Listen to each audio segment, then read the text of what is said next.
নমস্কাৰ মৰমৰ ছাত্ৰ ছাত্ৰীসকল মোৰ ইউটিউব চেনেল এডুকেটামলৈ তোমালোকক স্বাগতম জনাইছোঁ। আজি ভিডিঅ'টিত আমি ক্লাছ 10ৰ হিন্দী ইলেক্টিভ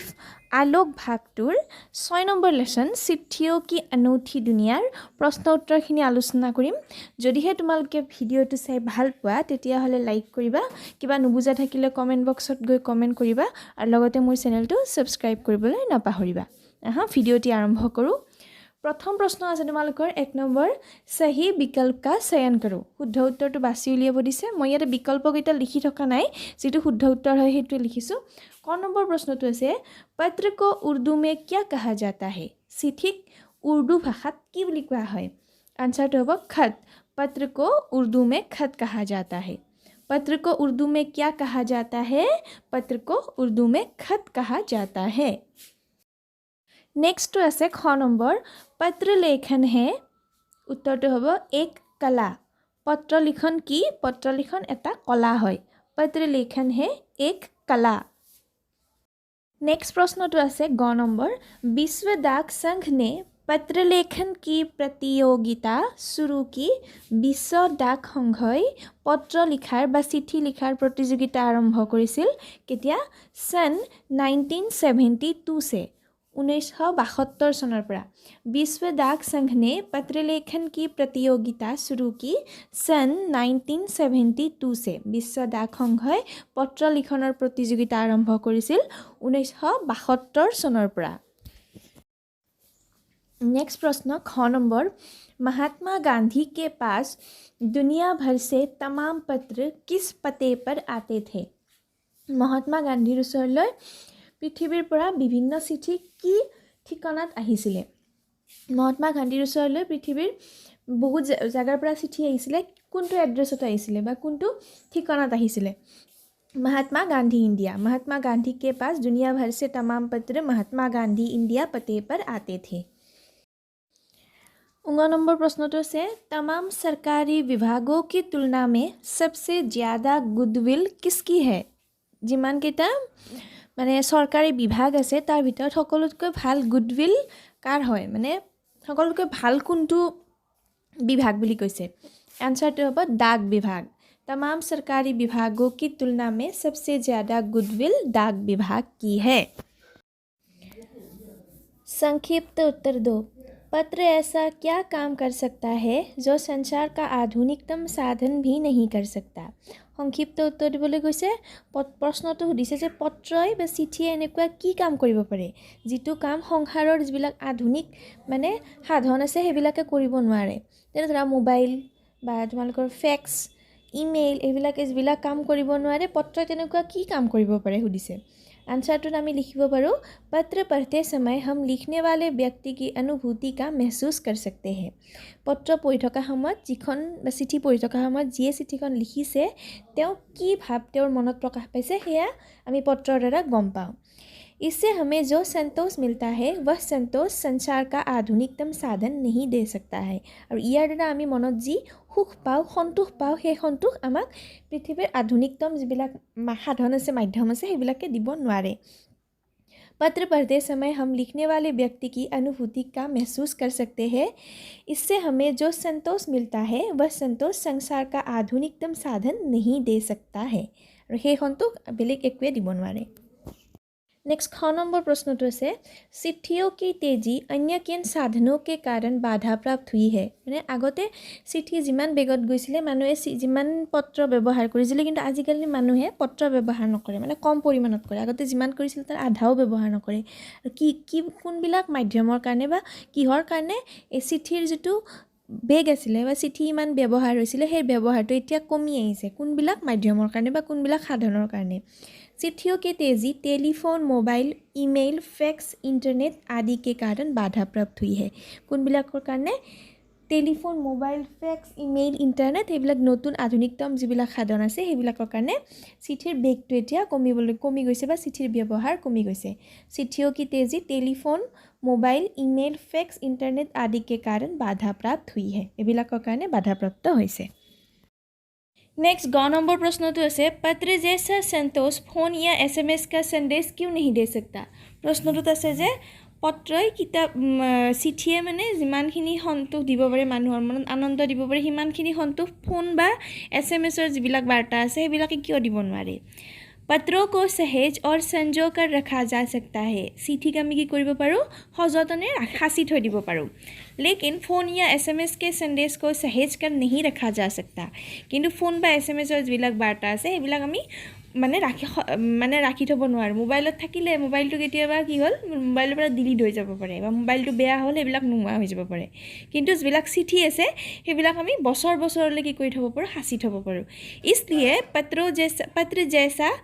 संतोष फोन या SMS के संदेश नहीं दे सकते সেইকাৰণে চিঠিৰ নিচিনা আনন্দ ফোন বা SMS-ৰ যিবিলাক বাৰ্তা আছে সেইবিলাকে দিব নোৱাৰে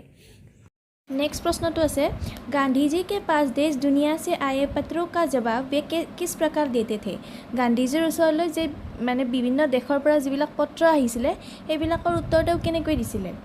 जैसे ही गांधी जी को पत्र मिलता था उसी समय वह उसका जवाब लिख देते थे যেতিয়া গান্ধীজীয়ে পত্ৰ পাইছিলে চিঠি পাইছিলে তেতিয়াই তেওঁ সেইবিলাকৰ উত্তৰ লিখিবলৈ আৰম্ভ কৰি দিছিলে जब लिखते लिखते उनका दाहिना हाथ दर्द करने लगता था तब वह बाई हाथ से लिखना शुरू कर देते थे আৰু যেতিয়া লিখি তেওঁৰ দাহিনা হাত মানে সো হাতখন যেতিয়া বিষাবলৈ ধৰিছিলে তেতিয়া তেওঁ বাও হাতেৰে লিখিবলৈ আৰম্ভ কৰিছিলে তেওঁ মানে দুইখন হাতেৰে লিখিব পাৰিছিলে যেতিয়া সো হাতখনেৰে লিখি তেওঁৰ বিষ উঠি গৈছিলে এখন হাতত তেতিয়া তেওঁ বাও হাতখনেৰে লিখিবলৈ আৰম্ভ কৰিছিলে जैसे ही गांधी जी को पत्र मिलता था उसी समय वह उसका जवाब लिख देते थे जब लिखते लिखते उनका दाहिना हाथ दर्द करने लगता था तब बाएं हाथ से लिखना शुरू कर देते थे नेक्स्ट प्रश्न है कैसे लोग अभी भी बहुत उत्सुकता से पत्रों का इंतज़ार करते हैं কোনবোৰ মানুহে এতিয়াও বহুত মানে উৎসাহেৰে চিঠিৰ কাৰণে অপেক্ষা কৰে झोपड़पट्टियों में रह रहे लोग যিবিলাকে জুপুৰি ঘৰত থাকে ভঙা চিঙা জুপুৰি এনেকুৱা ঘৰত যিবিলাক মানুহ থাকে সেইবিলাক মানুহে दुर्गम जंगलों से घिरे गाँव हो या बर्फबारी के बीच जी रहे पहाड़ों के लोग दुर्गम अंचলত থকা বা পাহাৰত যিবিলাক মানুহ থাকে সেইবিলাক মানুহ समुद्र तट पर रह रहे मछुआरे हो या फिर रेगिस्तान में रह रहे लोग आज भी बहुत उत्सुकता से पत्रों का इंतजार करते हैं সমুদ্ৰৰ পাৰত থকা মানুহবোৰ বা ৰেগিস্তান মানে মৰুভূমিত থকা যিবিলাক মানুহ আছে তেনেকুৱা মানুহবিলাকে আজিও কি কৰে বহুত আগ্ৰহেৰে চিঠিলৈ বাট চাই থাকে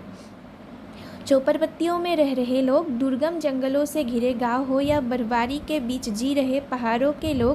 समुद्र तट पर रह रहे मछुआरे हो या फिर रेगिस्तान में रह रहे लोग आज भी बहुत उत्सुकता से पत्रों का इंतज़ार करते हैं नेक्स्ट 3 নম্বৰ প্ৰশ্ন আছে উত্তৰটো 50টা শব্দৰ ভিতৰত দিবলৈ দিছে কিন্তু প্ৰথম যেটো প্ৰশ্ন আছে সেইটো 50টা শব্দৰ ভিতৰত দিব নোৱাৰি বাৰু पत्रों को खत कागज उत्तरम लेख इत्यादि कहा जाता है इन शब्दों से संबंधित भाषाओं के नाम लिखो কৈছে পত্ৰক এইবিলাক শব্দৰে জনা যায় কি খত কাগজ উত্তৰম লেখ আদি নামেৰে জনা যায় আৰু এই নামবোৰৰ লগত সম্বন্ধিত যিবিলাক ভাষা আছে এই ভাষাবিলাকৰ নাম লিখিবলৈ দিছে আনসাৰটো লিখিম আমি पत्र को उर्दू में खत संस्कृत में पत्र कन्नड़ में कागज तेलुगु में उत्तरम और लेख कहा जाता है চিঠিক উৰ্দুত খাত বুলি কোৱা হয় সংস্কৃতত পত্ৰ বুলি কোৱা হয় কন্নড়ত কাগজ বুলি কোৱা হয় তেলুগুত উত্তৰম বুলি কোৱা হয় আৰু লেখ বুলি কোৱা হয় আকৌ এবাৰ চাবা প্ৰশ্নটো पत्र को खत कागज उत्तरम लेख इत्यादि कहा जाता है इन शब्दों से संबंधित भाषाओं के नाम लिखो पत्र को उर्दू में खत संस्कृत में पत्र कन्नड़ में कागज तेलुगु में उत्तरम और लेख कहा जाता है नाम মনত ৰাখিবা কেতিয়াবা আহিব পাৰে আৰু MCQ আহিব পাৰে नेक्स्ट प्रश्न तो है पाठ के अनुसार भारत में रोज कितनी चिट्ठियाँ डाक में डाली जाती है और इससे क्या साबित होता है पाठर मते भारतत सदाय किमान चिठी डाकत दिया হয় আৰু এইটোৱে কি প্ৰমাণ কৰে आंसरটো লিখিব লাগিব भारत में रोज 4.5 करोड़ चिट्ठियाँ डाक में डाली जाती है 4.5 करोड़ 450 करोड़ चिट्ठी डाकत दिया है और इससे यह साबित होता है कि पत्र कितनी अहमियत रखता है और यार पर এইটোৱে প্ৰমাণিত হয় যে পত্ৰই কিমান পত্ৰৰ মানে ৰোলটো কিমান ইম্পৰ্টেণ্ট হয় মানে পত্ৰৰ যেটো অৰিহণা আছে এইটো কিমান বেছি ইম্পৰ্টেণ্ট হয় भारत में रोज 450 करोड़ चिट्ठियाँ डाक में डाली जाती है और इससे यह साबित होता है कि पत्र कितनी अहमियत रखते हैं नेक्स्ट प्रश्न तो আছে क्या चिट्ठियों की जगह कभी फैक्स ईमेल टेलीफोन तथा मोबाइल ले सकते हैं কৈছে চিঠিৰ ঠাই কেতিয়াবা এইবিলাকে ল'ব পাৰে নেকি আনচাৰটোত আমি লিখিব পাৰোঁ চিঠিও কো হম সহেজ কৰ ৰখ सकते हैं চিঠিক আমি কি কৰি থ'ব পাৰোঁ সাঁচি থ'ব পাৰোঁ लेकिन फैक्स ईमेल टेलीफोन तथा मोबाइल के संदेशों को हम सहेज कर नहीं रख सकते हैं কিন্তু এইবিলাক ফেক্স ইমেইল মোবাইল বা টেলিফোনৰ যিবিলাক মানে আমি বতৰা পাওঁ মেছেজ কথা কৈছে আৰু মেছেজৰ নিচিনা এইবিলাক যি পাওঁ সেইবিলাক আমি সাঁচি থ'ব নোৱাৰোঁ इसलिए चिट्ठियों की जगह कभी फैक्स ईमेल टेलीफोन तथा मोबाइल नहीं ले सकते हैं সেইকাৰণে চিঠিৰ ঠাই এইবিলাকে ল'ব নোৱাৰে আকৌ এবাৰ আনচাৰটো চাবা चिट्ठियों को हम सहेज कर रख सकते हैं लेकिन फैक्स ईमेल टेलीफोन तथा मोबाइल के संदेशों को हम सहेज कर नहीं रख सकते इसलिए चिट्ठियों की जगह कभी फैक्स ईमेल टेलीफोन तथा मोबाइल नहीं ले सकते हैं नेक्स्ट प्रश्न तो है किनके पत्रों से यह पता चलता है कि आज़ादी की लड़ाई बहुत ही मजबूती से लड़ी गई थी কাৰ চিঠিৰ পৰা আমি এইটো কথা গম পাওঁ যে আজাদী কি লড়াই মানে স্বাধীনতা আন্দোলনৰ যি যুদ্ধ আছিলে বা স্বাধীনতা যি যুদ্ধ আছিলে সেয়া বহুত মানে মজবুতি বহুত বলেৰে যুঁজা হৈছিল বুলি কাৰ পত্ৰৰ পৰা আমি গম পাওঁ आंसर तो होगा भारत में आज़ादी के पहले महासंग्राम के दिनों में जो कुछ अंग्रेज अफसरों ने अपने परिवारजनों को पत्र में लिखे वह आगे चलकर बहुत ही महत्वपूर्ण पुस्तक बने কৈছে যে স্বাধীনতাৰ আগতে ইংৰাজ যিবিলাক অফিচাৰ আছিলে সেইবিলাকে নিজৰ পৰিয়াললৈ যিবিলাক চিঠি লিখিছিলে সেইবিলাক চিঠি পিছলৈ এখন ডাঙৰ কিতাপৰ ৰূপ লৈছিলে इन पत्रों से पता चलता है कि आज़ादी की लड़ाई बहुत ही मजबूती से लड़ी गई थी और यार पर आमी गम पाওঁ যে স্বাধীনতাৰ যি যুদ্ধ আছিলে এই যুদ্ধ बहुत সাহসেৰে बहुत বলেৰে যুঁজা হৈছিলে भारत में आज़ादी के पहले महासंग्राम के दिनों में जो कुछ अंग्रेज अफसरों ने अपने परिवारजनों को पत्र में लिखे वह आगे चलकर बहुत ही महत्वपूर्ण पुस्तक बने इन पत्रों से पता चलता है कि आज़ादी की लड़ाई बहुत ही मजबूती से लड़ी गई थी नेक्स्ट प्रश्न संचार के कुछ आधुनिक साधनों के नाम लिखो সংসাৰৰ কিছুমান आधुनिक साधনৰ नाम लिखिবলৈ কৈছে কি লিখিব পাৰোঁ আমি संसार के कुछ आधुनिक साधन है fax email telephone mobile internet आदि fax email telephone mobile internet आदि नेक्स्ट प्रश्न तो है 4 नंबर सम्यक उत्तर दो प्रश्न तो है पत्र लेखन की कला के विकास के लिए क्या क्या प्रयास हुए पत्र लिखन जी कला আছে সেইটো বিকশিত কৰিবলৈ কি কি চেষ্টা কৰা হৈছিল आंसरটো হ'ব पत्र लेखन के विकास के लिए स्कूली पाठ्यक्रमों में पत्र लेखन का विषय शामिल किया गया पत्र लिखन कलाটো বিকশিত কৰিবলৈ স্কুলৰ পাঠ্যক্ৰমসমূহত পত্ৰ লিখন বিষয় এটা কি কৰা হৈছিল अंतर्भुक्त কৰা হৈছিল भारत ही नहीं दुनिया के कई देशों में यह प्रयास चला और विश्व डाक संघ ने अपनी ओर से भी काफ़ी प्रयास किया केवल भारतते নহয় অন্য দেশসমূহতো এইটো চেষ্টা কৰা হৈছিলে আৰু বিশ্ব ডাক সংঘ ইয়াত যথেষ্ট সহায় কৰিছিলে विश्व डाक संघ की ओर से 16 वर्ष से कम आयु वर्ग के बच्चों के लिए पत्र लेखन प्रतियोगिताएं आयोजित करने का सिलसिला सन 1972 से शुरू किया गया और विश्व डाक সংঘৰ ফালৰ পৰা 16 বছৰৰ তলৰ শিশুসকলৰ বাবে পত্ৰ লিখন প্ৰতিযোগিতা 1972 পৰা আৰম্ভ কৰা হৈছিল नेक्स्ट प्रश्न तो है ख नंबर वास्तव में पत्र किसी दस्तावेज से कम नहीं है वास्तवत पत्र কোনো दस्तावेजतকৈ कम নহয় कैसे केनेকৈ उत्तरটো আমি লিখিব পাৰোঁ सुमित्रानंदन पंत के 200 पत्र बच्चन के नाम सूर्यकांत त्रिपाठी निराला के पत्र हमको लिखो है कहा दयानंद सरस्वती के पत्रों के आईने में समेत कई पुस्तकें हमें मिल जाती है আমি এনেকুৱা বহুতো কিতাপ পাওঁ কিতাপকেইখনৰ নাম মনত ৰাখিবা লিখিব পাৰিলে ধুনীয়া নম্বৰ পাবা তোমালোকে कहा जाता है कि प्रेमचंद खास तौर पर नए लेखकों को बहुत प्रेरक जवाब देते কোৱা হয় যে প্ৰেমচন্দে কি কৰিছিল নতুন লেখকসকলক বহুতো প্ৰেৰণামূলক উত্তৰ দিছিল কিবা চিঠি পঠিয়ালে প্ৰেৰণামূলক উত্তৰ দিছিল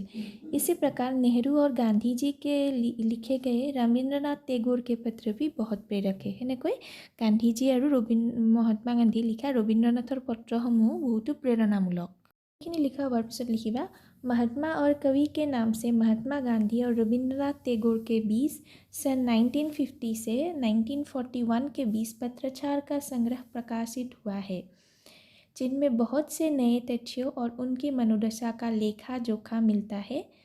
কৈছে যে মহাত্মা গান্ধী আৰু ৰবীন্দ্ৰনাথৰ মাজত কবি के नाम से महात्मा गांधी আৰু ৰবীন্দ্ৰনাথৰ মাজত 1915 চনৰ পৰা 1941 চনলৈ বহুতো পত্ৰৰ আদান প্ৰদান হৈছিলে আৰু তাত আমি কি পাওঁ বহু তেওঁলোকৰ মনস্থিতিৰ বহুতো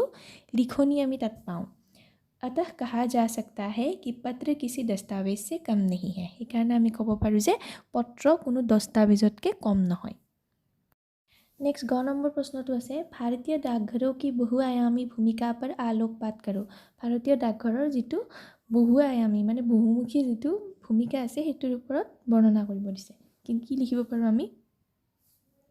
शहरी इलाकों में आलीशान हवेलियों हो या फिर झोपड़पट्टियों में रह रहे लोग। চহৰৰ ডাঙৰ অট্টালিকাত থকা হওক বা জুপুৰি ঘৰত থকা মানুহ হওক, दुर्गम जंगलों से घिरे गांव हो या फिर बर्फबारी के बीच जी रहे पहाड़ों के लोग। दुर्गम অঞ্চলৰ গাঁও হওক বা বৰফৰ মাজত থকা পাহাৰৰ লোকসকল, समुद्र तट पर रह रहे मछुआरे हो या फिर रेगिस्तान की दानियों में रह रहे लोग। समुद्र पाৰত থকা মানুহবোৰ হওক বা মৰুভূমিত থকা মানুহে হওক, आज भी खतों का ही सबसे अधिक बेसब्री से इंतजार होता है। আজিও চিঠিৰ কাৰণে তেওঁলোকে বাট চাই থাকে।